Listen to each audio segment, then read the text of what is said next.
പ്രധാനമന്ത്രി നരേന്ദ്രമോദി ഇന്നലെ ചെങ്കോട്ടയിൽ രാജ്യത്തെ അഭിസംബോധന ചെയ്തുകൊണ്ട് 103 മിനിറ്റ് നേരമാണ് പ്രസംഗിച്ചത്. ആ പ്രസംഗത്തിൻ്റെ ഓരോ ഭാഗവും ഓരോ പ്രഖ്യാപനങ്ങളായിരുന്നു. ഒരു ബജറ്റിനെ ഓർമ്മിപ്പിക്കുന്ന തരത്തിൽ ചില സൂചനകൾ അദ്ദേഹം നൽകി. അതിലൊന്ന്, ദീപാവലി സമ്മാനമായി GSTയിൽ വലിയ പൊളിച്ചെഴുത്തു നടത്തുന്നു എന്നാണ്. ഈ സൂചന നേരത്തെ അമിത്ഷാ നൽകിയിരുന്നു. ധനമന്ത്രിയാണ് ഇത്തരം വിഷയങ്ങളിൽ കൈകാര്യം ചെയ്യേണ്ടതെങ്കിലും മോദിക്ക് ശേഷം കേന്ദ്ര സർക്കാരിലെ രണ്ടാമനായ അമിത്ഷാ നേരിട്ട് GST മീറ്റിങ്ങുകൾക്ക് നേതൃത്വം കൊടുക്കുന്നത് അടക്കമുള്ള സൂചനകൾ പുറത്തു വന്നപ്പോൾ വിപ്ലവകരമായ ഒരു പൊളിച്ചെഴുത്തിന് പോകുന്നു എന്ന് വ്യക്തമായിരുന്നു. അത് ഊട്ടി ഉറപ്പിക്കുകയാണ് ഇന്നലെ മോദി ചെയ്തത്. മോദിയുടെ പ്രഖ്യാപനത്തോടെ രാജ്യത്തെ പത്രങ്ങളൊക്കെ GST രംഗത്ത് വലിയ മാറ്റം വരാൻ പോകുന്നു, അത് ഇന്ത്യയുടെ ഭാഗധേയം മാറ്റി എഴുതും എന്ന തരത്തിൽ റിപ്പോർട്ട് ചെയ്യുന്നു.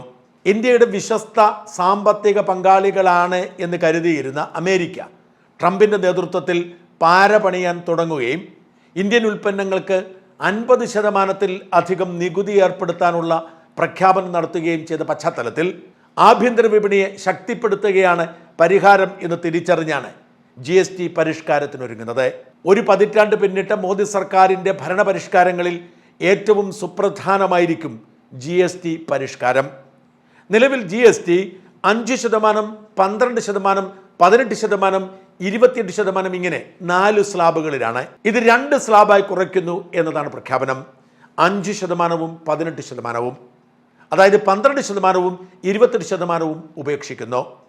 12% കൊടുത്തുകൊണ്ടിരുന്ന 99% ഉൽപ്പന്നങ്ങളും 5% താഴും.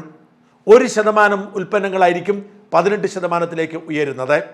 അതേസമയം 28% കൊടുത്തിരുന്ന എല്ലാ ഉൽപ്പന്നങ്ങളും 18% താഴും.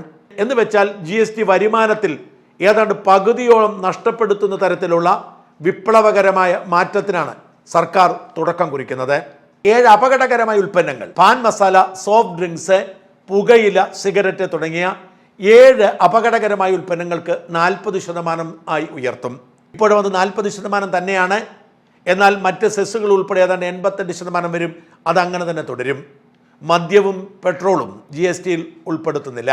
എന്നാൽ ഒട്ടുമിക്ക ഉൽപ്പന്നങ്ങളും താഴ്ന്ന ബാൻഡിലേക്ക് മാറും.